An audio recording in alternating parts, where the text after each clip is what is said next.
భూర్భువస్వః తత్సవితుర్వరేణ్యం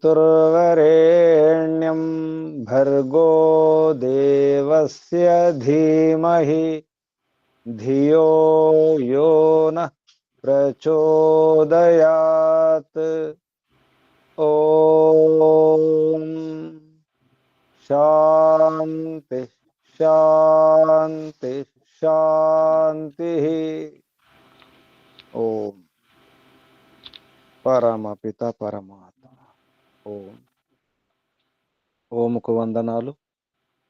ఋషులకు, మహర్షులకు, మునులకు, యోగులకు, గురువులకు, ఆచార్యులకు, అధ్యాపకులకు, పెద్దలకు, మాతాపితలకు, శ్రేయోభిలాషులకు, మిత్రులకు అందరికీ వందనాలు.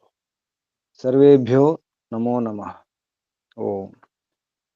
అథ చాణక్యనీతి దర్పణః శోధపూర్ణ సంస్కరణ భాష్యకార పరమహంస స్వామి జగదీశ్వరానంద సరస్వతి వీరు రచించినటువంటి రాజనీతి సముచ్చయం అనే పుస్తకం ఇది. చాణక్య నీతి దర్పణం అనే పేరుతో రాయడం జరిగింది. చాలా మంచి ప్రయత్నం చేసినారు. కొంత పరిశోధన చేసి మంచి వివరణ కూడా ఇవ్వడం జరిగింది. సంస్కరించి రాసినారు. ఇది ప్రక్షిప్తం కూడా తెలియడం జరిగింది. నిన్న మనం 11వ అధ్యాయంలో కొన్ని శ్లోకాలు పూర్తి చేసుకున్నాం. 5వ శ్లోకం వరకు.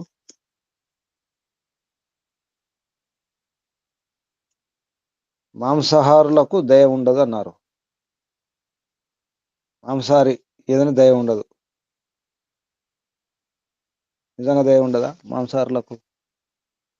పద్మతమ్మ గారు, మాంసాహారులకు దయ ఉండదు అన్నారు. నా దయ మాంస భోజన, మాంస భోజనం చేసేవారికి దయ నా. నిజంగా దయ ఉండదా? కృష్ణారావు గారు, అవును గురుజీ. మాంస భోజనం చేస్తే దయ ఉండదట. ఎందుకంటే మాంసాహారులు ఒక జంతువుని చంపితే గాని వాళ్ళు మాంసం లభించదు కాబట్టి దయ లేకుండానే వారు చంపరు, తింటారు. మాంసం తింటారు కానీ చంపరు వారు. అప్పుడు దయ ఉంటుందా మరి? స్వయంగా చంపి తినే వారికి దయ ఉండకపోవచ్చు, కానీ ఎవరో చంపుతారు, ఎక్కడో కొంటారు, వండుకొని తింటారు, వారికి దయ లేదా?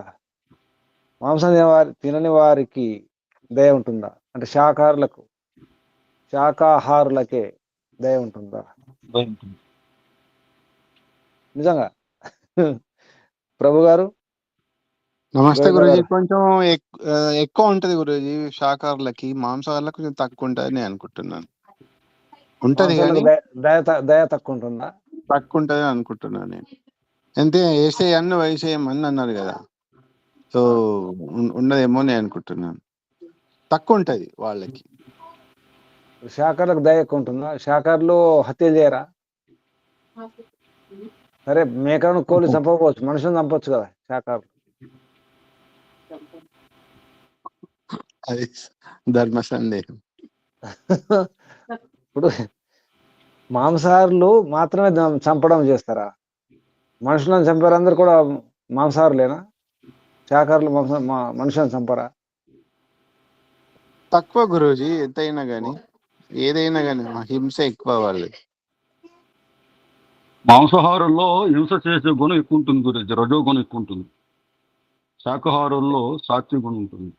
కనుక వీళ్ళు శాకాహారులకు ఏ పగ ఉండదు, ఏ కసి ఉండదు, ఏ ద్వేషం ఉండదా? కొంత కానీ ఇంత ఘోరంగా ఉండదు గురించి. శాకాహారులు ఘోరంగా ఉండదు, తక్కువ కసి ఉంటుంది, తక్కువ పగ ద్వేషం తక్కువ ఉంటుంది అనమాట. శాకాహారులు కూడా చాలా మానవత్వం ఉన్నవారు ఉంటారా? మాంసాహారులు కూడా మానవత్వం ఉన్నవారు ఉంటారు కదా. పులులను, కుక్కలను కూడా చూస్తాము, ఎంతో దయ ఉంటాయి, వాటికి కాపాడుకుంటాయి. కొన్ని కుక్కలు పిల్లలను కూడా ఏమనవు, పిల్లలతో ఆడుకుంటాయి, మాంసం తింటాయి. మరి జాతి వైరం ఉంటుంది కుక్కకు, పిల్లికి కదా. పిపినారాయణ గారు, ఓం ఓం. మాంసాహారికి దయ ఉంటుందా ఉండదా? దయ శాకాహారికి ఉంటుందా? అంటే గురూజీ ఎక్కువ వాళ్ళకు ఎక్కువ తక్కువ ఉంటుంది గురూజీ. మాంసాహారికి ఎక్కువ క్రోధము అది పసి అది ఎక్కువ ఉంటుంది బాగా మాంసాహారులలో ఎక్కువ శాతం. శాకాహారులో శాకాహారులలో కొంచెం శాకాహారులు తక్కువ కూడా శాకాహారులు కూడా ఉంటారు. కోపిస్తూ అందులో ఉన్నారు కూడా కదా, ఉంటారు. అందులో కూడా హత్యలు ఉంటారు. చేసేవారు ఉన్నారు కదా. అంటే మన మనుషులను మెజారిటీ చూస్తే శాకాహారులు కొంచెం ప్రశాంతంగా ఉంటారు కదా. అవును గురూజీ. అవును. దీన్ని బట్టి ఏమర్థమవుతుంది, శాకాహారం అనేది సాత్వికత ఉంటుంది శాకాహారంలో. అంటే ఎక్కువ కారము మసాలాలు అటు ఎక్కువ తింటే చెప్పలేము, కానీ శాకాహారమే, కారం శాకాహారమే కదా. అవును. అందులో మళ్ళీ సాత్విక శుద్ధ సాత్వికం తింటే ఇంకా బాగుంటుంది. ఎక్కువ. సాత్విక ఆహారం, శాకాహారం అనేది సాత్వికం తీసుకోవాలి. మాంసాహారం ఎందుకు ఇక్కడ దయ అంటే ఏమర్థం వచ్చింది? దయ అంటే చంపడం కూడా వచ్చింది కదా. అవును. అంటే మాంసాహారులకు దయ ఉండదు, అంటే చంపే గుణం ఉండదు అనమాట కదా. దయ అంటే చంపడం కూడా ఉంది, శిక్షించడం కూడా ఉంది, దండన ఉంది. దయ అంటే మనం చెప్పుకున్నాం కదా, దయ అంటే దండన కూడా ఉంది. దండన కూడా ఉంది. అవును. ఇప్పుడు ఏమైపోయింది, ఇప్పుడు శాకాహారులు ఎక్కువ దండిస్తారు, ఎక్కువ శిక్షిస్తారు కదా. అట్లా అంటే ఇప్పుడు మీరు అన్నారు కదా, శాకాహారులకు దయ ఎక్కువ ఉంటుంది, అంటే చంపే గుణము, దండించే గుణము, శిక్షించే గుణం ఎక్కువ ఉంటుంది. ఇప్పుడు చెప్పండి ప్రభు గారు, కృష్ణారావు గారు,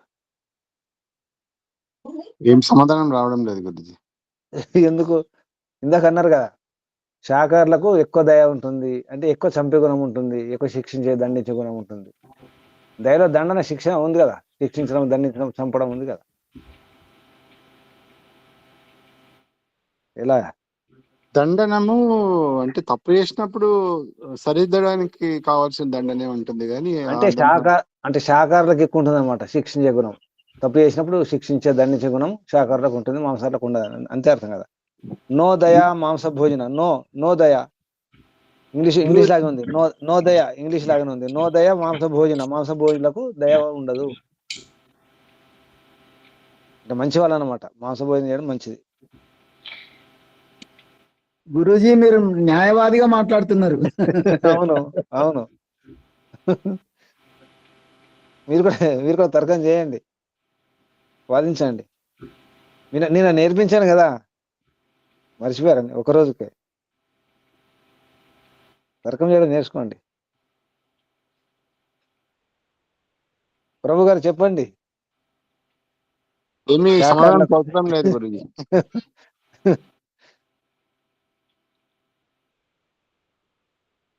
అంటే ఇక్కడ విషయం ఏంటంటే మాంసాహారులకు విచక్షణ ఉండదు, తక్కువ ఉంటుంది. అది దయ. అసలు దయ ఎవరికి ఉంటుంది? సరిగ్గా విచక్షణ ఉంటేనే, వివేకం ఉంటేనే దయ ఉంటుంది.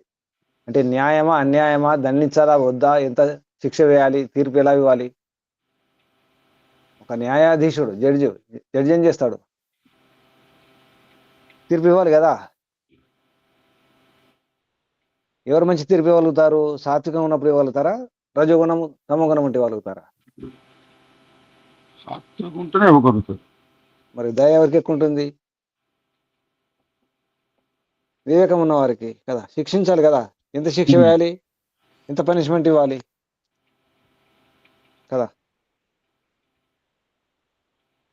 దయ అంటే ఏమనుకో, బయట దయ మనం వ్యవహారం చేసే దయ అనుకుంటున్నాం కదా, తెలుగులో దయ. మీరు అందరూ ఏమనుకుంటున్నారు? తెలుగులో దయ అనుకుంటున్నారు కదా, వ్యవహారంలో దయ కదా. అది కాదు.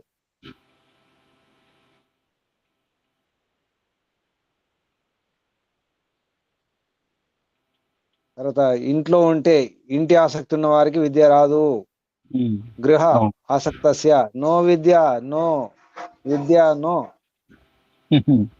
మరి ఇంట్లో ఉండి ఇంత విద్య నేర్చుకున్నారు కదా ఎందరో, గృహస్థులు కూడా ఎందరో విద్య నేర్చుకున్న వారు ఉన్నారు కదా, పండితులు, విద్వాంసులు ఉన్నారు. ఏ విద్య రాదు? ఇంట్లో ఉంటే ఏ విద్య రాదు? ఆధ్యాత్మిక విద్య రాదు. ఆధ్యాత్మిక వైరాగ్యం విద్య రాదా? ఇంట్లో విద్య రాదా? వైరాగ్యం విద్య రాదా? ఇంట్లో ఉన్న వారికి వస్తుందండి వైరాగ్యము. బ్రహ్మచర్య ఆశ్రమం ఉన్న వారికి వైరాగ్యం వస్తుంది ఏంటి? బ్రహ్మచర్యలకు బాధ్యత ఉండదు కదా, ఎక్కడ వైరాగ్యం వస్తుంది? సన్యాసులకు వస్తుందా వైరాగ్యం? వైరాగ్యం సన్యాసులకు వస్తుందా? సన్యాసులకు కూడా రాని వాళ్ళు ఉన్నారు గురూజీ. నేనేమంటా, వైరాగ్యం రాకపోతే సన్యాసి అట్లా ఇది తీసుకుంటారు. ప్రశ్న ఇది. సన్యాసులకు వైరాగ్యం వస్తుందా రాదా? రాదు. సన్యాసి వైరాగ్యం రాదు. రాకపోతే సన్యాసం తీసుకున్నారు, తప్పు కాదు.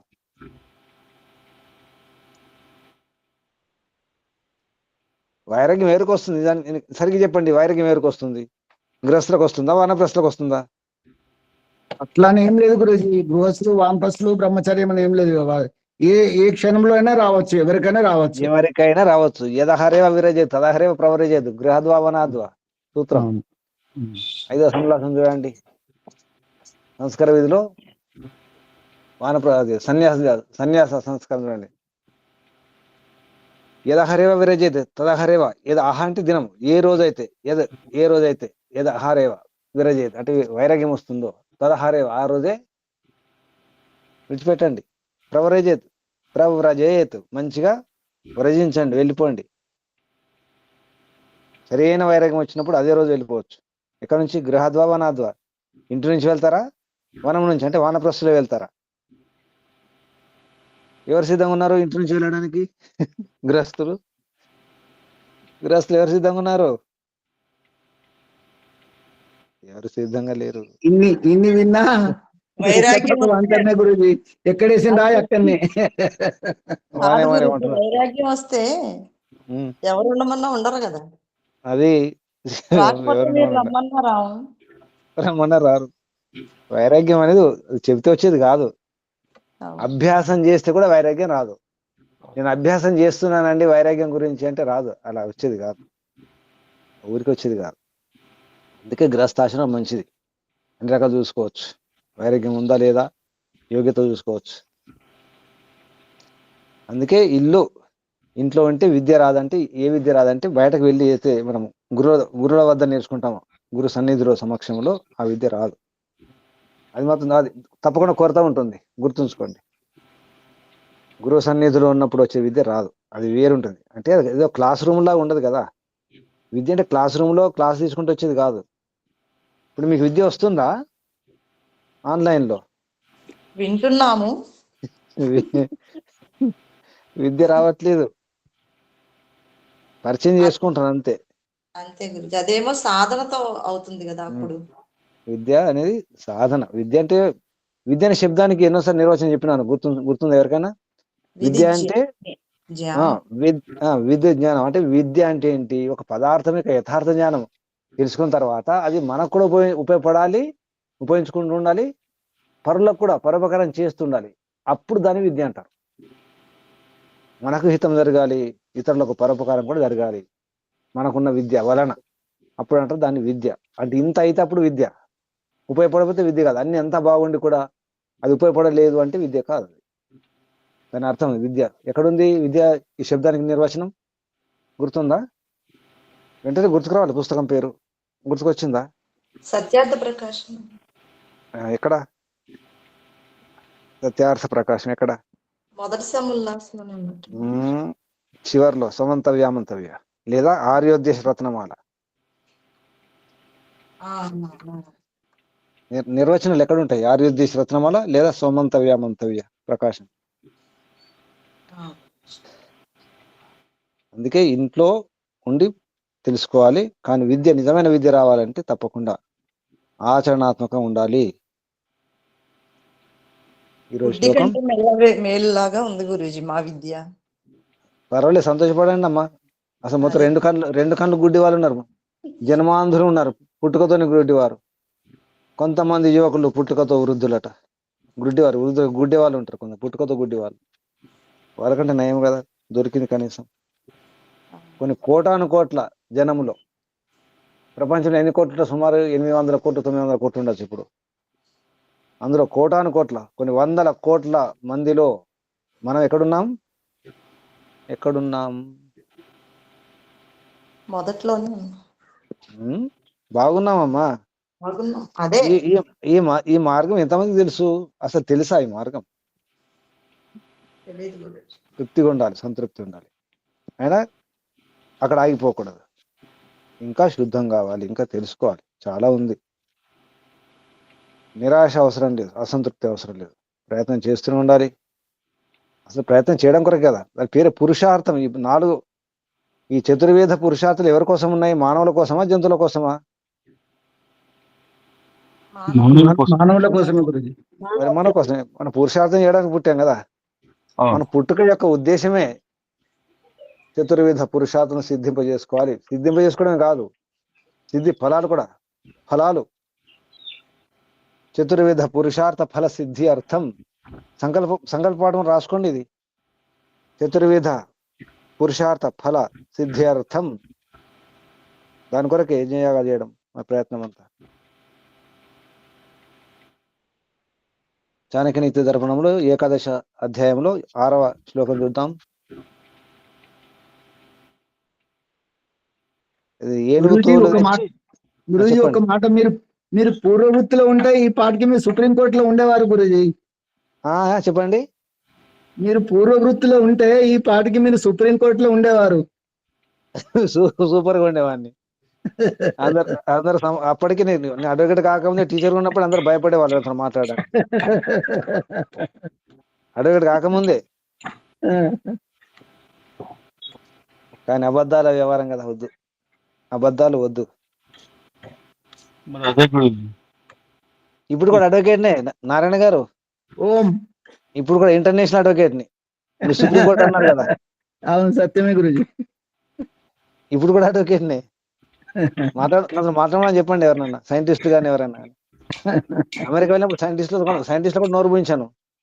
వాళ్ళు డీప్కి వెళ్తే అంతకంటే డీప్కి వెళ్ళి చూపించాను. వాళ్ళు గాడ్ పార్టికల్స్, అప్పుడే గాడ్ పార్టికల్స్ వచ్చాయి అమెరికా ఉన్నప్పుడు. గాడ్ పార్టికల్స్ నుంచి మాట్లాడు నేను గాడ్ పార్టికల్స్ కూడా తక్కువే అని చెప్పారు. వాళ్ళు ఆశ్చర్యపోయారు. గాడ్ పార్టికల్స్ కూడా ఇంకా స్థూలమే, ఇంకా సూక్ష్మం కాదని చెప్పాను. అంటే ఎలక్ట్రాన్, ప్రోటాన్, న్యూట్రాన్ కంటే ఇంకా మెసట్రాన్లు, బ్యూట్రాన్లు, చాలా ట్రాన్స్ ఉంటాయి, క్వార్క్స్ ఉంటాయి, ఇంకెన్నో ఉంటాయి సూక్ష్మ కణాలు. అంతకంటే సూక్ష్మ కణాలు ఇప్పుడున్నటువంటి దాంట్లో గాడ్ పార్టికల్స్ అంటే దైవీ కణాలు. దైవీ కణాలు కూడా ఇంకా అవి కావు. ఏం కావు? మన సూక్ష్మ భూతాలు ఉన్నాయి కదా, తన్మాత్రలు. తన్మాత్రలు అన్నారు. అంటే మన ఈ వైదికంగా ఆర్య సమాజం ఉన్న వారు కొందరు విద్వాంసులు ఉంటారు కదా. అక్కడ ఒక డాక్టర్ దీనబంధు చందోర్ అని చెప్పేసి ఒక డాక్టర్ ఉంటారు, ఆయన మానసిక వైద్యులు. కొంత సైంటిఫిక్ గా మాట్లాడతారు. వారు ఏమన్నారంటే ఈ గాడ్ పార్టికల్స్ అనేవి తన్మాత్రలు అన్నారు. తన్మాత్ర కూడా కావని చెప్పాను నేను.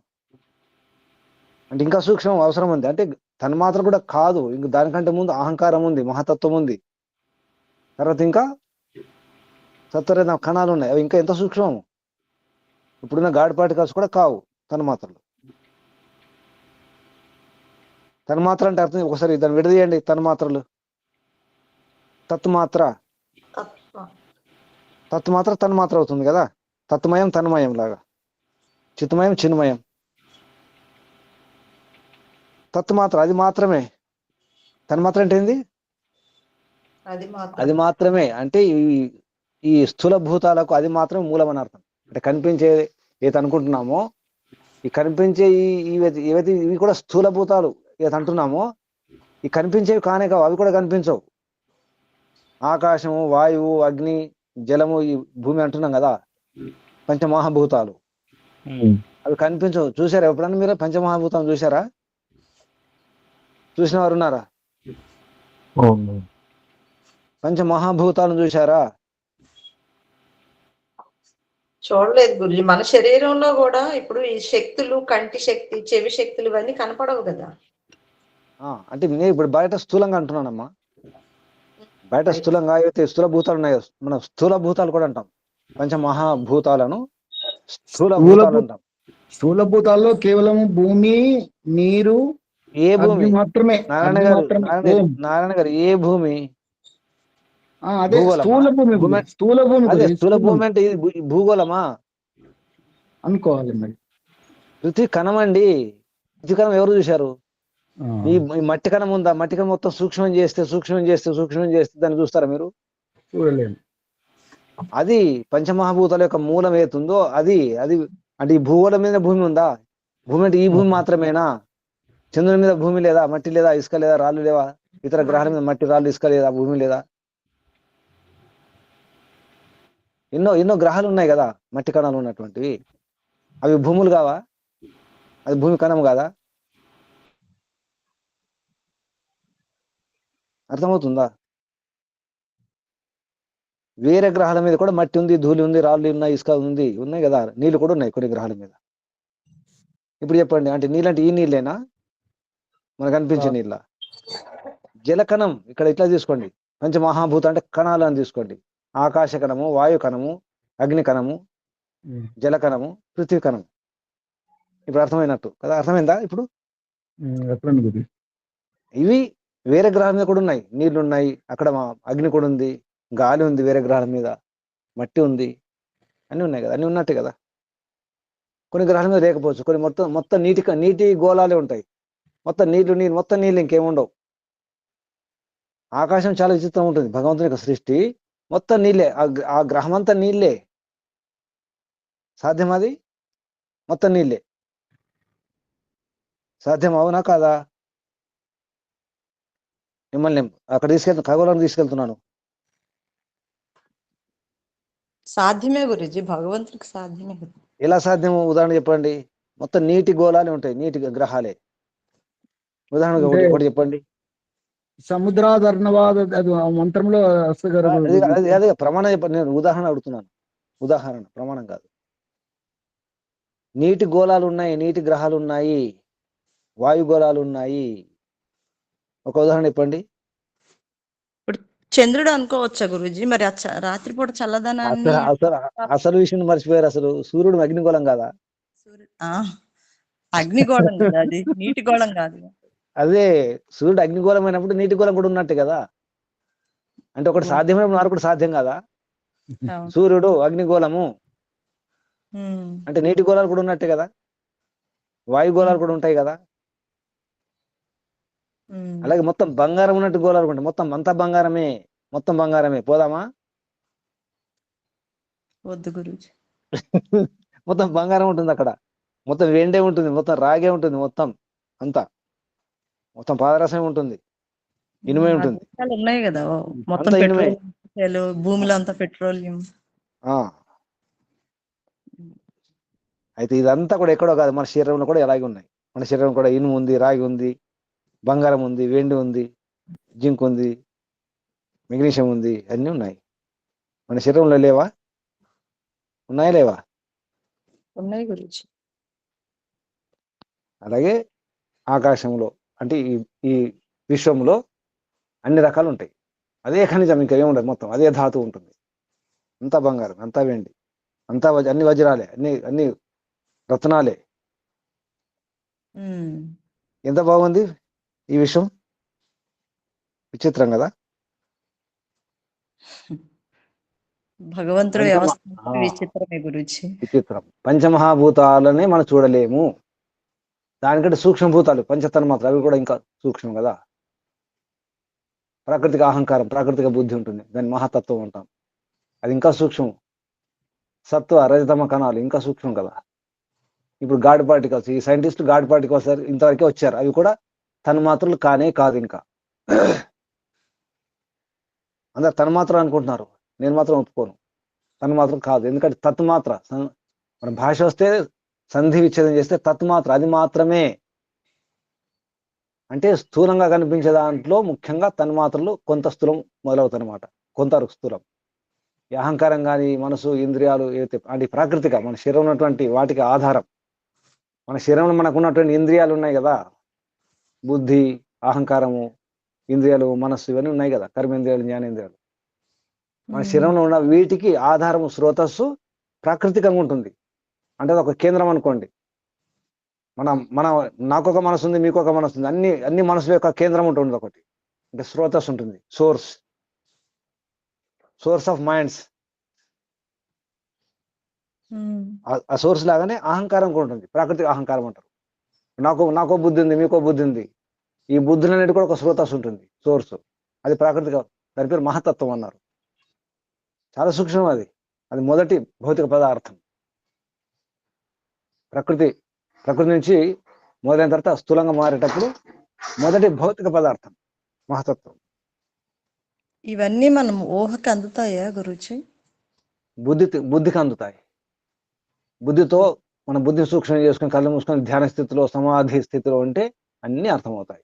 ఒకసారి లోపలికి వెళ్ళిపోండి, కళ్ళు మూసుకొని గమనించండి. సూక్ష్మం సూక్ష్మం సూక్ష్మం సూక్ష్మం సూక్ష్మం, అలాగే స్థూలం స్థూలం స్థూలం స్థూలం స్థూలం, అనోరణీయాన్ మహతమని మహీయాన్, అణువు కంటే అణువు, మహత్వమే మహత్వం అంటే ఎంత గొప్ప ఉంటుంది, గొప్పదానికంటే ఇంకా గొప్ప, విశాలం కంటే విశాలం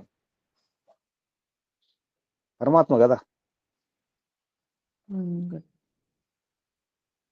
అంటే ఈనాటి వైజ్ఞానికులు కూడా అందని ఎన్నో విషయాలు ఉన్నాయి, ఋషులు మహర్షులు చెప్పినారు, దాన్ని అర్థం చేసుకోవాలి.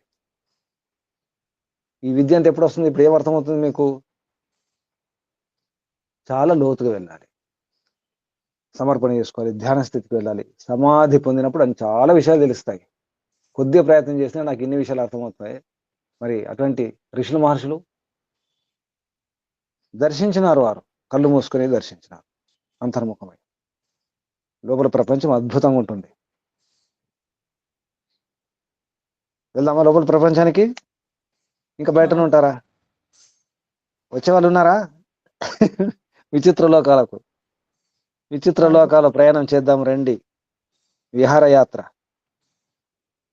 బయట యాత్రలు చేస్తారు మీరు, ఏ ఖర్చు లేకుండా ఏ కష్టం లేకుండా ఉన్న చోటే ఉండి హాయిగా ఎన్నో యాత్రలు చేసుకోవచ్చు కదా. సిద్ధంగా అండి తొందరగా. అయితే ఈ 6వ శ్లోకంలో ఏమంటున్నారంటే, ఎలుక తోలు లేదా ఏనుగు తోలు తెచ్చి ఎన్నాళ్ళు ఉతికినా, చెప్పండి పద్యం చెప్పండి. ఏనుగు తోలు తెచ్చి ఎన్నాళ్ళు ఉతికినా నలుపు నలుపే కానీ తెలుపు రాదు. తెలుపు కాదు. అలాగే ఇసుక నుంచి తైలం తీయొచ్చట, నువ్వుల నుంచి తైలం వస్తుంది కానీ ఇసుక నుంచి కూడా తైలం తీయొచ్చట.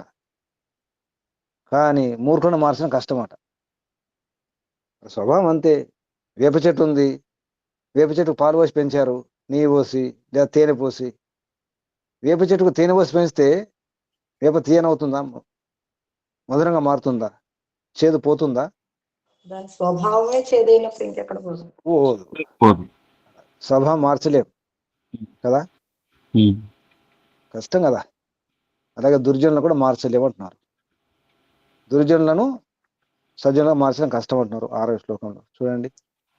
కానీ గురించి మీరు స్వభావాన్ని కూడా మార్చుకోవచ్చు అని చెప్పినట్టు. ఇక్కడ శ్లోకం చూడండి, తర్వాత వస్తుందండి. శ్లోకం రండి. చాణక్య నీతి దర్పణం 11వ అధ్యాయం 11వ అధ్యాయంలో 6వ శ్లోకం. నా దుర్జన సాధు నా దుర్జన సాధు దశం ఉపైతి. సాధు దశ సాధు దశాం ఉపైతి బహు ప్రకారైః అపి శిక్ష్యమాణః ఆమూల సిక్తః పయసా ఘృతేన నా నింబవృక్షో మధురత్వం ఏతి. నా నింబవృక్ష మధురత్వం నా ఏతి. నింబ అంటే వేప చెట్టు. అర్థం చెప్పండి. తెలుగు అర్థం స్పష్టంగా ఉంది. తెలుగు అర్థం బాగా చెప్పారు. వివరణ కృష్ణారావు గారు. అనేక విధముల వ్రాయుట, చదువుట మొదలగు పనుల ద్వారా శిక్షణ ఇచ్చినను దుర్జనుడు సజ్జనుడు కాలేడు.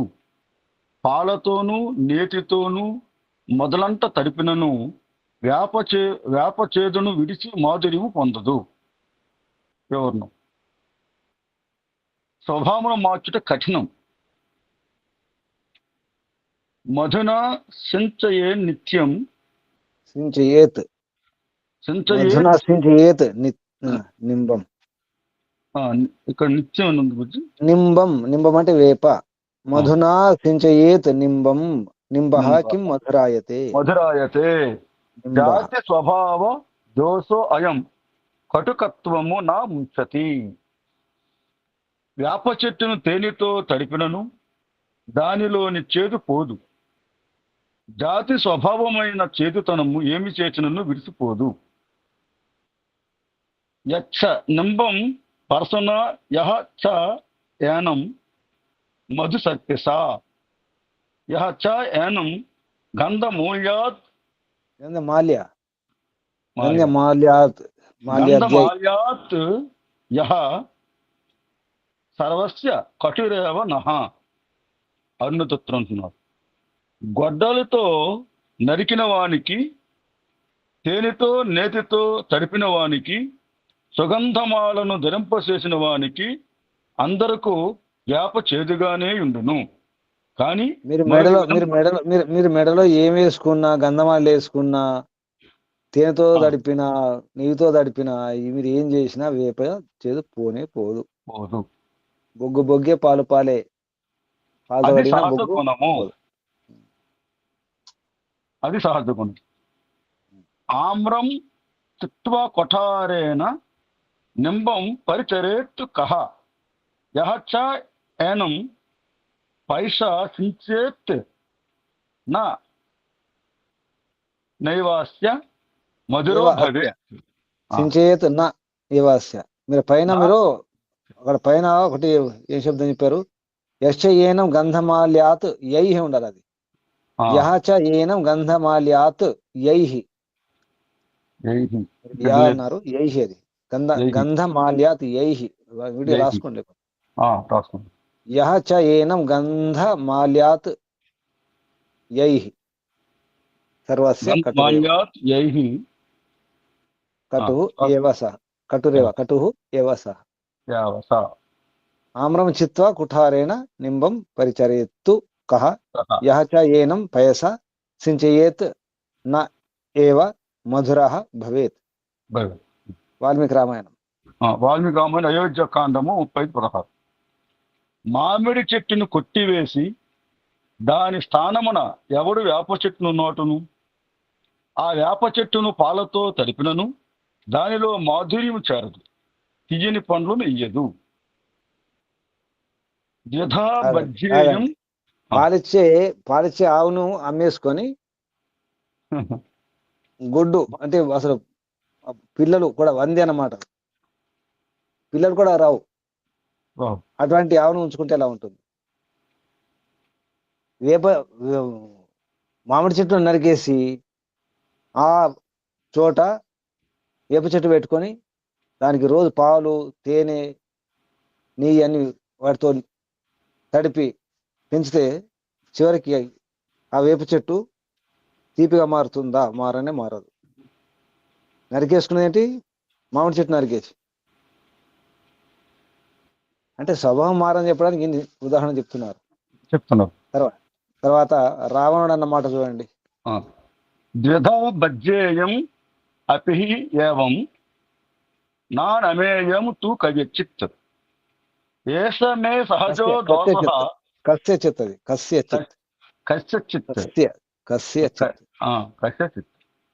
ఏష మే సహజో దోషః స్వభావో దురతిక్రమః. రామాయణము యుద్ధకాండం 36:11. రావణుడి మాట. రావణుడు మాల్యవంతునితో అనుచున్నాడు, నన్ను 2 ముక్కలుగా చీల్చినను నేనెవ్వనికి తల వంచను.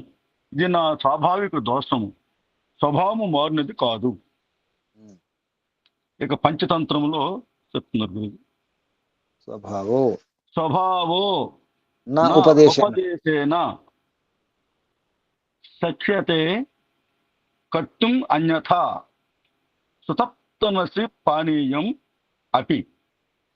సుతప్తము అపి పానీయము పునర్గచ్చతి శీతతాం.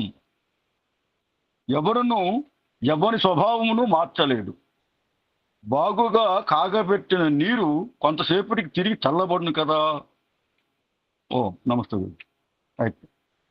నీరు, వేడి నీరు అట్లా ఉంచేస్తే చల్లబడిపోతుంది. దాని స్వభావం ఏంటి? అప్సుశీతత. నీటిలో చల్లదనం, శీతల గుణం ఉంటుంది కదా. శీతలత్వం అనేది నీటి యొక్క స్వాభావిక గుణం. మరి అక్కడికి వెళ్తుంది, చల్లగా మారిపోతుంది. మారదు. రావణుడు ఏమంటున్నాడు? ద్విధ, నన్ను 2 ముక్కలుగా, మధ్య నుంచి 2 ముక్కలు చీల్చినా నేను మాత్రం ఎవరికి లొంగను, తల వంచను. నా నమేయం తూ కసెచ్చి, ఎవరి ముందా తల వంచను. వంగేదే లేదు కదా, తగ్గేది లేదు. ఏషమే సహజ దోషి, నా యొక్క సహజమైన దోషం ఇది, స్వభావం దురతిక్రమం. దీన్ని విడిచిపెట్టలేను, దాటలేను అంటున్నారు. దురతిక్రమ, అతిక్రమించలేను, స్వభావం అది. ఎలా ఇప్పుడు చెప్పండి మరి, స్వభావం మారకపోతే? స్వభావం, సొంత భావం, సొంత ఉనికి, భూ సత్తాయం, సొంత ఉనికి మారదట. మారనప్పుడు ఈ ప్రయత్నాలు ఎందుకు కదా? స్వభావం మారదు కదా. మాంసారిగానే ఉంటాడు, శాకాహారిగానే ఉంటాడు, తాగుబోతుగానే ఉంటాడు, స్వభావం కదా. వదిలేద్దామా? మారదు కదా. మారుతున్నారు కదా గురూజీ. ఇప్పుడు ఇక్కడ చాణక్యుల వారు ఏమంటారు? మారదు, స్వభావం మారదు కదా. వేప అంటే చెట్టు వేప చెట్టే, మామిడి చెట్టు మామిడి చెట్టే. మీరు ఎన్ని నీళ్ళు పోసినా పాము పామే, పాలు పోసి పెంచిన పాము పామే. నాకు విషం నిండుతుంది కానీ దాంట్లో అమృతం ఉండదు కదా పాములో. మీరు పాలు పోయండి, తేనె పోయండి, అమృతం పోసి పెంచండి, పాము పామే. వేప చెట్టు చేదు చేదే. అవి మారవేమో గాని మనుషులు మారచ్చు. మనుషులు ఎలా మారుతారు? స్వభావం మారదు కదా. అనుకోవాలి గురుజీ. స్వభావాన్ని జ్ఞానంతో మార్చుకోవచ్చు కదా. నా దుర్జన సాధు దశాం ఉపైతి. దుర్జన సాధు దశం నా ఉపైతి, కాదు పొందలేడు. దుర్జనుడు సాధు దశను పొందలేడు. దుర్జనుడు కదా. తీవ్ర ప్రయత్నం చేస్తే సంకల్పం గట్టిదైతే చేయదు. వాళ్ళకి ముందు ఎవరు మారాలి సంకల్పమా? సుజాతమ్మ గారు, మీ సంకల్పమా నా సంకల్పమా? ఎవరి సంకల్పం గట్టిదైతే? ఆ దుర్జనుడు ఉన్న వాళ్ళు గట్టిగా మారాలి అనుకుంటే మారలేరా గురుజీ? ఎవరు అనుకోవాలి? దుర్జనుడు ఎవరు మారాలనుకున్నా వాళ్ళు అనుకుంటేనే మారుతారు గురుజీ, లేకపోతే మారరు. దేవుడు కూడా మార్చలేడు. దేవుడు మార్చేస్తున్నాడు ఏంటి? వేప చెట్టును చెరుకుగా మార్చేస్తాడా? మార్చలేడు గురుజీ. వాళ్ళు అనుకోవాలి మారాలని. మరి ఆవుని ఆవుని ఆవుని గురుజీ, ఆ, మరి మా మున్షీరాము శ్రద్ధానంతుడు స్వామి శ్రద్ధానంతుడు వాణ్యమగారు అన్నది అది మీరు ఒకసారి అదే చెప్తారు. మున్షిరాము శ్రద్ధగా మారిపోయాడు కదా. మరి జారుడు చోరుడు కదా, తాగుబోతు అన్ని.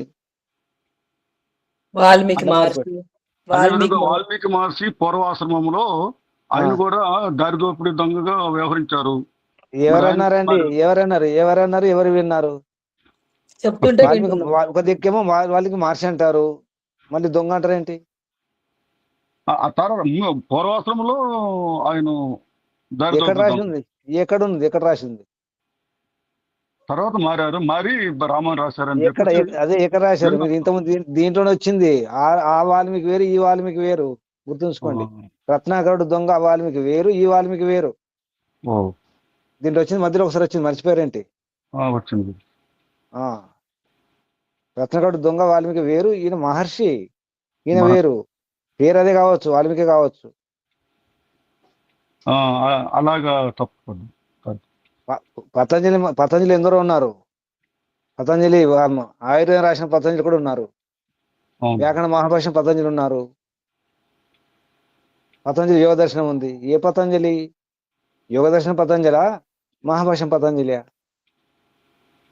వ్యాకరణ ఆయుర్వేదం పతంజలియా? పేరు ఒకటే ఉండొచ్చు. వాల్మీకి బాగా గుర్తుంచుకోండి. ఈ వాల్మీకి దొంగ కాదు, ఈయన మహర్షి. రత్నగాడైన వాడు వేరు, వేటగాడు ఆ దొంగ వేరు, ఈయన వేరు. గురుజీ ఇంకొక అతను ఉన్నారు గురుజీ, అంగుళీమాలుడు అనేవారు. ఆయన కూడా ఇలాగే దారిదోపు దొంగలే. అదే ఆ కథ వేరు. సరే అనుకోండి, అది తీసుకోండి. అదే అంగుళీమాలుడు. ఇప్పుడు విషయం ఏంటంటే, ఇప్పుడు మీరు బాగా సూక్ష్మం గమనించండి. దుర్జనుడు మారడు. విషయానికి రండి. దుర్జనుడు మారడు. చెప్పండి ఇప్పుడు. దుర్జనుడు సాధు దశం నా ఉపైతి. దుర్జనుడు సాధు దశం నా ఉపైతి. దుర్జనుడు ఎందుకు మారుతాడండి? దుర్జనుడు కదా, పేరే దుర్జనుడు, ఎందుకు మారుతాడు చెప్పండి? అంటే దుర్జనుడిగానే ఉండిపోవడం లేదు. ఎప్పటికైనా సరే ఈ సత్సంగం ద్వారా, మాసల యొక్క సంఘర్షణ ద్వారా సుజాత మరి ఏమన్నారు? అనుకుంటే మారుతారు. ఎప్పుడైతే అనుకున్నాడో దుర్జనుడు ఎందుకు అవుతాడు చెప్పండి? అనుకున్న తర్వాత దుర్జనుడు అయినట్ట? దుర్జనుడు అనుకున్నాడు, నేను మారాలి, తాగకూడదు, సిగరెట్ తాగకూడదు, మద్యపానం, మాంసం తినకూడదు, అబద్ధాలు ఆడకూడదు అనుకున్నాడు. అనుకున్న తర్వాత దుర్జనుడు ఎందుకు అవుతాడు? ఇప్పుడు ఏమర్థమైంది? వాళ్ళు అనుకోవాలి కదా. అవును, మీ అందరికి తెలిసి మాట. అనుకుంటే మారుతారు ఎవరైనా, నేనైనా మీరైనా కదా. అనుకున్నంత వరకు అనుకున్నంత వరకు దుర్జనుడు కాదు కదా. ఇప్పుడు శ్లోకం చూడండి, నా దుర్జన సాధు దశం ఉపైతి. దుర్జనుడు సాధు దశను పొందలేడు. దుర్జనుడు మరి సజ్జనుడు అయిన తర్వాత మారుతాడు కదా. అవును. విషయం పట్టుకోండి, బుద్ధి ఉపయోగించండి. పిప్పినారాయణ గారు, దుర్జనుడు మారడు, సజ్జనుడు మారుతాడు. దుర్జనుడు అనుకున్నాడంటే దుర్జనుడు కాదు, ఇప్పుడు సజ్జనుడు అయిపోయాడు కదా. మీరేమంటారు? వాదించండి. శిక్షణ ఆ శిక్షణ వలన మారడానికి అవకాశం ఉంటుంది. ఇక్కడ వలన కారణం అడగట్లేదండి. ఇప్పుడు ఇక్కడ శబ్దం చూడండి, శ్లోకంలో నా దుర్జన సాధు దశను పొందలేడు. వాడు అనుకున్నాడు మారాలని అనుకున్నప్పుడు తప్పు తెలుసుకున్న తర్వాత దుర్జనుడు ఎందుకు అవుతాడు అంటున్నాను నేను. సజ్జనుడు మారుతాడు కదా, సజ్జనుడు అయిపోయాడు. సుజాత గారు ఉన్నారా? ఏమన్నారు? ఉన్నాను గురుజీ. మీరు అన్నది ఏంటి? అదే వారు గురుజీ, అనుకుంటే మారుతారు, మారాలి వారు అనుకుంటే మారుతారు. అయితే రావాలి అనుకుంటే కదా గురుజీ. మరి ఎవరికి వస్తుంది అది? మారాలి నేను మారాలి అని ఇది ఎవరికి రావాలి? నాకు రావాలి కదా. ఎవరిది నాకు ఎక్కడి నుంచి వస్తుంది? నాకు రావాలంటే నాకు సంస్కారాలు ఉండాలి కదా. కదా, నేను అనుకోవాలి కదా.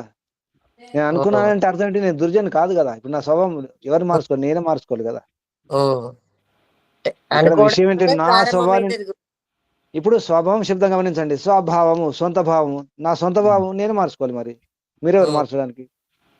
నా స్వభావాన్ని నేనే మార్చుకోవాలి. దాని పేరు స్వభావం, సొంత భావము, సొంత అస్తిత్వం, సొంత ఉనికి కదా. అర్థమవుతుందా శబ్దాలు? సొంత భావం, స్వభావము. వాణిమ్మ గారు విషయం పట్టుకున్నారా? ప్రభు గారు, గురూజీ అదే ఆలోచిస్తున్నాను గురుజీ. ఇప్పుడు చాలా మంది గోబ్దోష్ శాస్త్రి గారి ఉపన్యాసాలు విని నాన్ వెజిటేరియన్ నుంచి పక్క ఆర్య సమాజికులై రోజు హోమం చేస్తారు. శుద్ధ సాత్వికులు మారినారు కదా. అదే మారినారు కదా. స్వభావం మారినట్టే కదా గురుజీ. ఎవరు మార్చారు? వాళ్ళే కదండి, ఇక్కడ మారింది ఎవరు? దారి చూపించింది, ప్రేరణ ఇచ్చింది, సహకరించింది, ప్రోత్సహించింది అంతవరకే పండిత గోపదేశ శాస్త్రి గారు చేశారు. ఎవరైనా అంతవరకు చేస్తారు. గుర్రాన్ని కానీ పశువులను కానీ నీటి వరకు తీసుకెళ్ళడం మన పని. నీరు ఎవరు తాగాలి? ఇప్పుడు ఒక ఆవు ఉంటుంది, నీటి దగ్గర తీసుకెళ్తాం, నీళ్ళు పెడతాం ముందర. ఎవరు తాగాలి? గోపదేవ అమృతం ఇచ్చారు, వీళ్ళు తాగారు. అంటే స్వభావం మారలేదా గురుజీ? ఇప్పుడు ఇక్కడ విషయంలో స్వభావం మారదు అనే దానికి ఇప్పుడు మరి ఇది మన ఇక్కడ విషయం పట్టుకోండి, ప్రభు గారు విషయం పట్టుకోండి. ఎవరు మార్చారు? వారికి వారే మారారు. గురుజీ అనుకున్నారు. అట్లా అంటే మరి శాస్త్రి గారి ఈ ప్రవచనాలు ఎంతో కొన్ని వేల మంది వినుంటారు.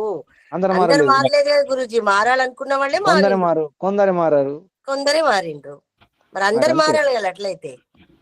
మరి నేను మార్చేస్తానంటే మీరు మారుతారు. ఇప్పుడు నేను ఎంత ప్రయత్నం చేస్తున్నాను, రండి రండి ఆరోగ్యంగా ఉండండి, మార్చుకోండి అని. అందరు మారుతున్నారేంటి? మీరు కూడా ఇంట్లో ప్రయత్నం చేస్తారు, మీ ఇళ్ళల్లో మారుతున్నారు అందరూ. మనం మార్చలేమండి. ఒకటి గమనించండి, మార్చడం అంటే భగవంతుడు మార్చేస్తాడు కదా. ఈ గొడవ ఎందుకు? మీరు ఈ శబ్దాలు గమనించట్లేదు, మరి గుర్తు చేస్తున్నాను కదా. స్వభావము అంటే ఏంటి? సొంత భావము. ఎవరు మార్చుకోవాలి? సొంతం మార్చుకోలేదు, నేనే మార్చుకోవాలి కదా. స్వభావం కదా, సొంత భావం కదా. అది నేను మార్చుకోవాలి కదా నా సొంత భావాన్ని. స్వభావం అనే శబ్దంలోనే అర్థం ఉంది. పట్టుకున్నారా విషయాన్ని? స్వభావము. వారేమ్మ గారు, స్వభావము, నా భావాన్ని నేనే మార్చుకోవాలి, మిగతా వారు మార్చడానికి వీల్లేదు. సహకరిస్తారు, అంత గుర్తు చేస్తారు. ఆ శబ్దంలో అర్థం ఉంది, స్వభావం. అలాగే వేప చెట్టే, దాని స్వభావం అంతే. అవి జడాలు కాబట్టి మారవు. మనుషులు కూడా వీరు అనుకుంటే మారుతారు. విచక్షణ ఉంటే, వివేకం ఉంటే అనుకుంటే మారుతారు. ఒప్పుకుంటే నాలో దోషాలు ఉన్నాయి అని ఒప్పుకున్నప్పుడు మారుతారు. దోషాలు ఉన్నాయి, దిద్దుకోవాలి, సరిదిద్దుకోవాలి, శుద్ధి కావాలనుకున్నప్పుడు మారుతారు. అది దీనిలో ఇది విషయం ఇదే. మీరు ఇక్కడ విషయం ఏంటంటే, మీరు ఎన్ని రకాల ప్రయత్నం చేసినా మీరు మార్చడం, నేను మార్చేస్తానని చెప్పేసి ప్రయత్నం చేయకండి. ప్రోత్సహించాలి, దారి చూపాలి. సహకరించాలి అంతవరకు. కానీ నేను మార్చేస్తాను అనుకోవడం తప్పు అని అర్థం ఇక్కడ. ఇది నేను మార్చలేను, కానీ వారికి వారే ఎవరికి వారే మారుతారు. ఇది విషయం. 7వ శ్లోకం చూడండి. గురూజీ మార్చాలని కాకపోయినా సత్యాన్ని చెప్పినప్పుడు వాళ్ళు లోపల ఒప్పుకుంటారు, పైకి ఒప్పుకోకపోయినా లోపల ఒప్పుకుంటారు. అది ఏదో ఒక రోజు వాళ్ళ మార్పుకి కారణం అవుతుంది అంతే. కానీ వెంటనే కాకపోవచ్చు. మనం మాత్రం చెప్పాలి, ముందర పెట్టాలి, వదిలేసేయాలి అంతే. అందరి ఆత్మ, ప్రతి ఆత్మ కూడా సత్యాన్ని అంగీకరిస్తుంది. మీరు సత్యార్థ ప్రకాశం భూమిక చూడండి, మహర్షి రాసిన వాక్యాలు ఉన్నాయి. ప్రతి ఆత్మ కూడా సత్యాన్ని ఒప్పుకుంటుంది, కానీ అక్కడ హఠము, దురాగ్రహం ఇవి ఉండడం వల్ల ఒప్పుకోదని రాశారు. అహం ఉంటుంది కదా. ఎవరైనా కూడా ఒప్పుకుంటాను, మళ్ళీ ఎవరు లేకపోతే ఒప్పుకుంటాను, మీ ముందర ఒప్పుకోను, అలా ఉంటుంది. మళ్ళీ నా ఈగో దాన్ని ఏమంటారు ఇంగ్లీష్ లో? ఈగో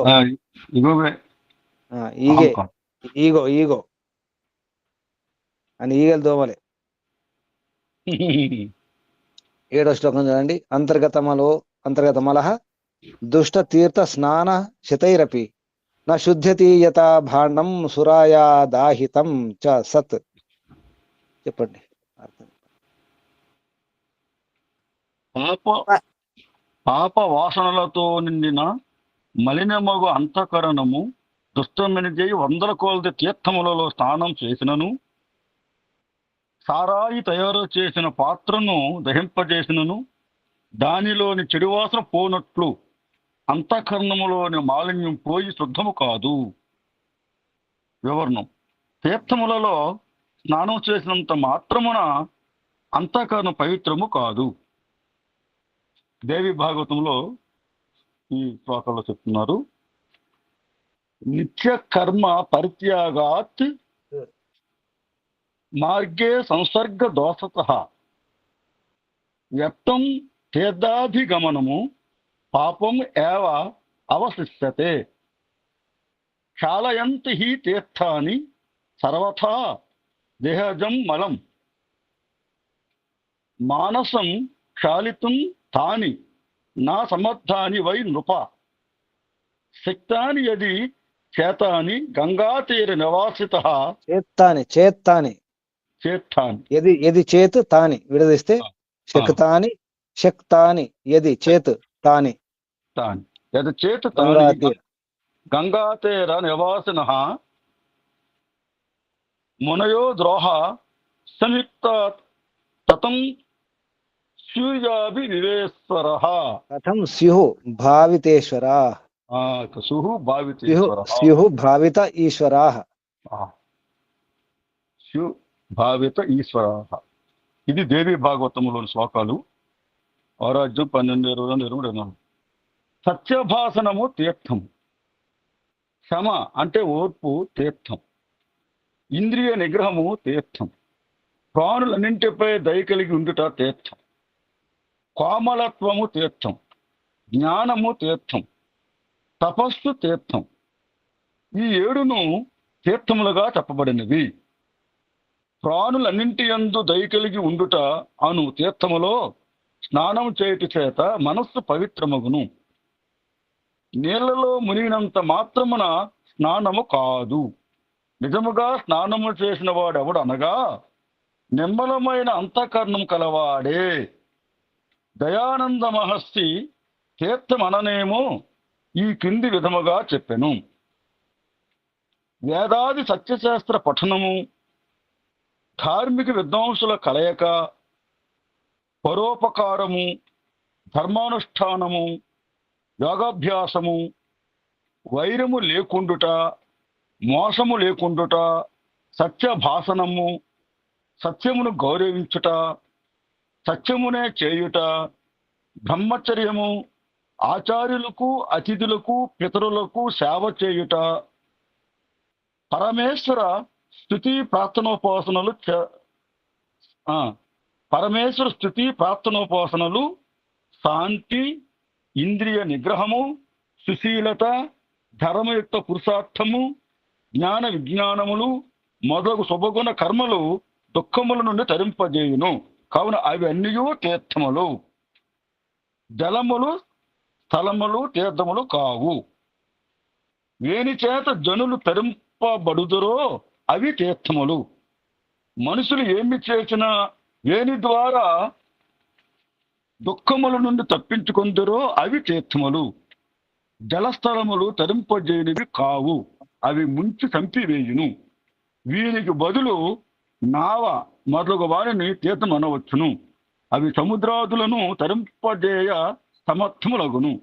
సత్యాత ప్రకాశము ఏకాద సముల్లాసము. ఓం నమస్తే గురు. తీర్థం అంటే అర్థమైందా?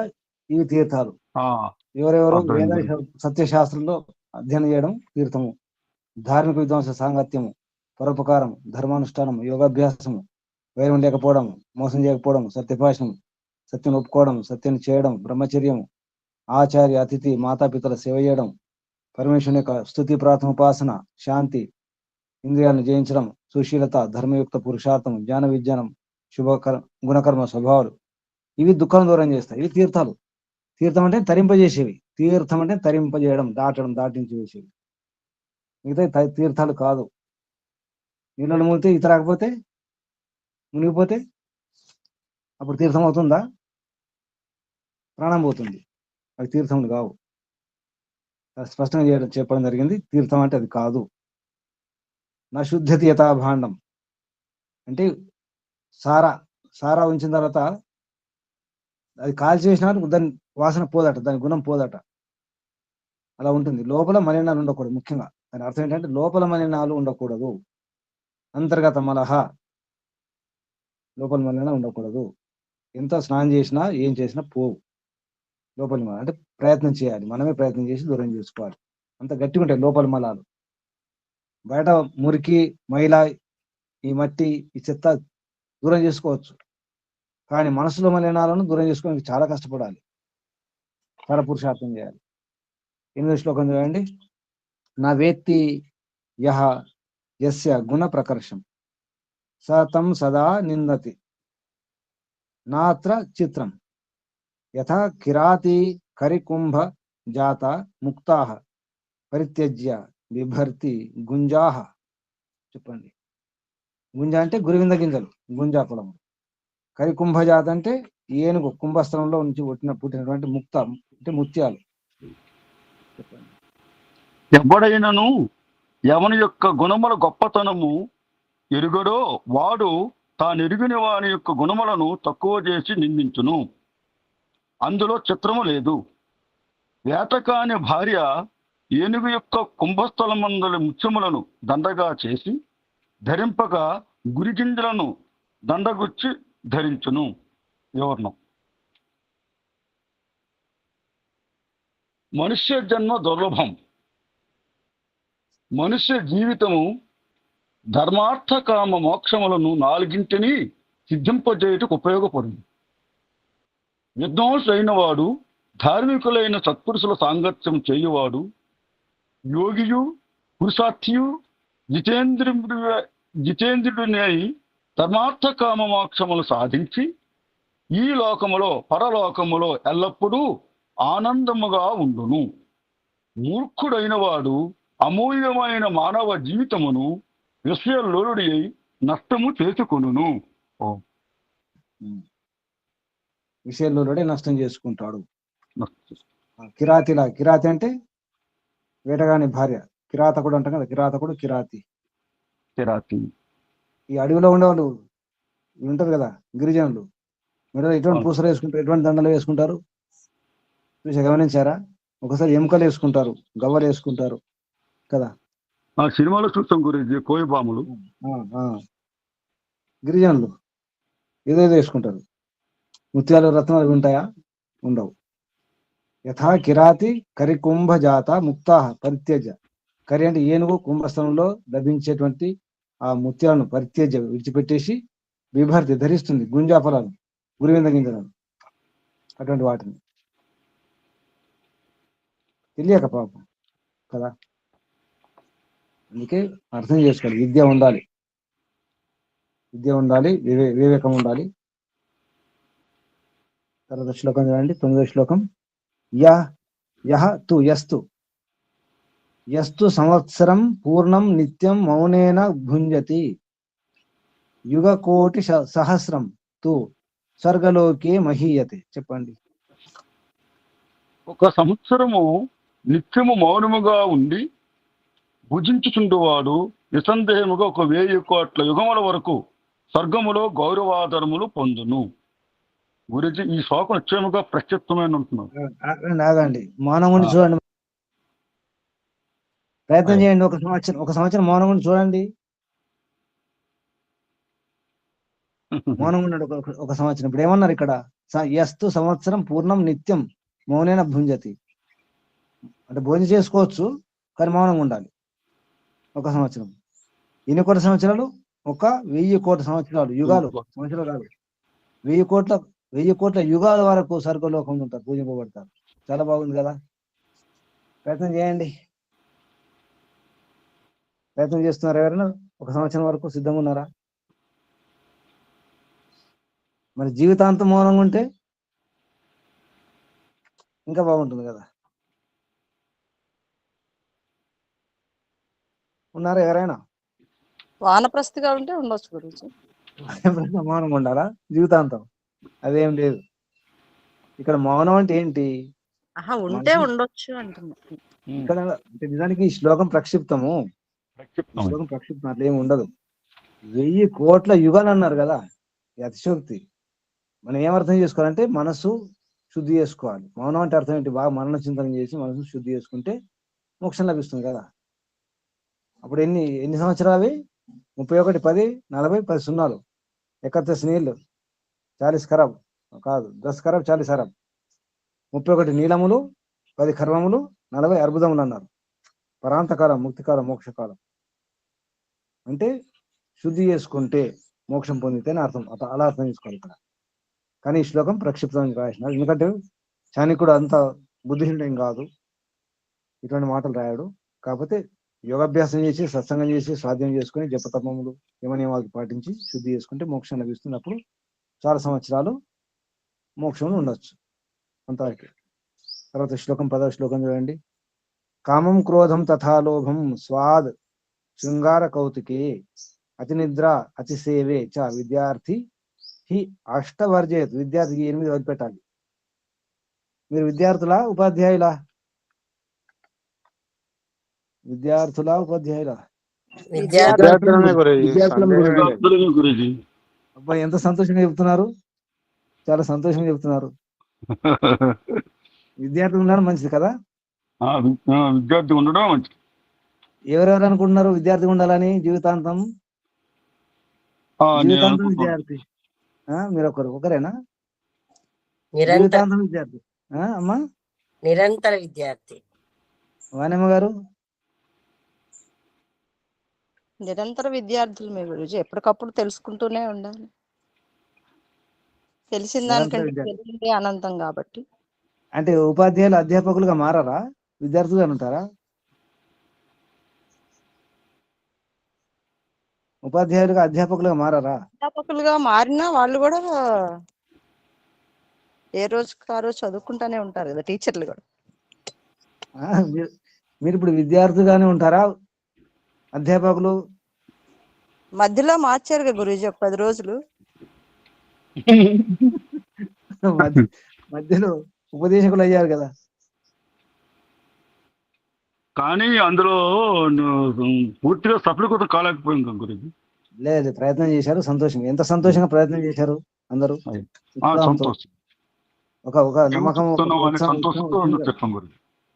సంతోషం. విద్యార్థులుగా ఉండడమే ఉండాలి. కానీ ఎప్పుడు విద్యార్థిగానే ఉంటానంటే కుదరదు. బాగా గుర్తుంచుకోండి. నేను ఎప్పుడు విద్యార్థిని అంటే కుదరదు. 2 ఉండాలి. అది గుర్తుకొచ్చిందా? ఏం గుర్తుకొచ్చింది? స్వాధ్యాయ ప్రవచనాభ్యాం మా ప్రమదితవ్యం. ఏమని చేయండి, ఎక్కడైనా ఉండండి, ఎట్లానే ఉండండి. సత్యప్రకాశం కూడా సమరాసం చూసుకోండి. మీరు ఏమని చేయండి, స్వాధ్యాయం చేస్తుండాలి, ప్రవచనం కూడా చేస్తుండాలి. 2 ఉండాలి. విద్యార్థిగా ఉండాలి, మళ్ళీ చెబుతుండాలి. ఉపాధ్యాయులు అధ్యాపకులు చేస్తే స్థిరం అవుతుంది కదా, విషయాలు స్థిరం అవడం, దృఢం చేస్తుంది. మరి దృఢం అవుతుంది, స్పష్టత వస్తుంది. చెప్పాలి, ప్రవచనం అవసరం. ఎంత ఆ. తెలిసినంత, ఎంత స్పష్టత ఉంటుందో చెప్పేసేయాలి. దానివల్ల చాలా స్థిరం అవుతుంది. శుభం. చెప్పండి, అర్థం చెప్పండి. కామం, క్రోధం, తథా లోభం, స్వాదం, శృంగార కౌతుకే, అతి నిద్ర, అతి సేవే. తెలుగు అర్థం చెప్పండి. విషయములను భోగించు కోరిక, క్రోధము, లోభము అంటే కష్టపడకుండా పదార్థములు పొందు కోరిక, అది లోభం. స్వాదు పదార్థములు తిను కోరిక, శృంగారము అంటే అలంకారం, మనసును సంతోషపెట్టుటకు ఆడు ఆటలు, అధికముగా నిద్రించుట, అధికముగా సేవించుట, ముఖస్థుతి చేయుట అను 8 విద్యార్థి విడువవలెను. వివరణం. కామ క్రోధ లోభములు విద్యాభ్యాసమునకు విఘ్నములు. గీతలో దీనిని నరక ద్వారములు, దుఃఖమునకు పతనమునకు ద్వారములు అనెను శ్రీకృష్ణుడు. గీత 16వ అధ్యాయము 21వ శ్లోకములో త్రివిధం నరకస్యేదం ద్వారము నాశనమాత్మనః. నరకస్య ఇదం, త్రివిధం నరకస్య ఇదం ద్వారం. త్రివిధము నరకస్య ఇదం ద్వారం నాశనం ఆత్మనః. కామః క్రోధః తదా లోభః తస్మాత్ ఏతత్త్రయం త్యజేత్. కామక్రోధ లోభములు 3 నరక ద్వారములు, ఆత్మను నష్టపరచును. అందుకే ఈ 3 త్యజింపవలెను.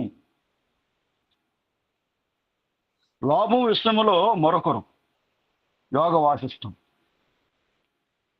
యశస్వీనాం శుద్ధం శ్లాఘ్య ఏ గుణినాం గుణాః.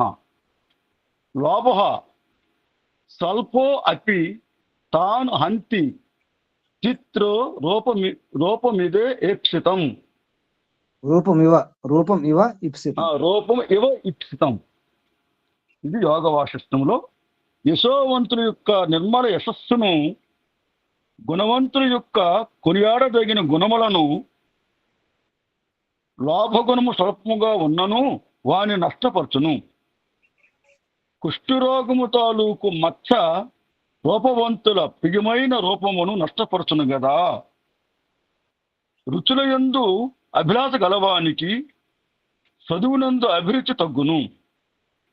దుస్తులు ధరించి అలంకారమునందు ప్రీతి కలవారికి సంభోగేచ్ఛ కల విద్యార్థికి విద్య ప్రాప్తింపదు.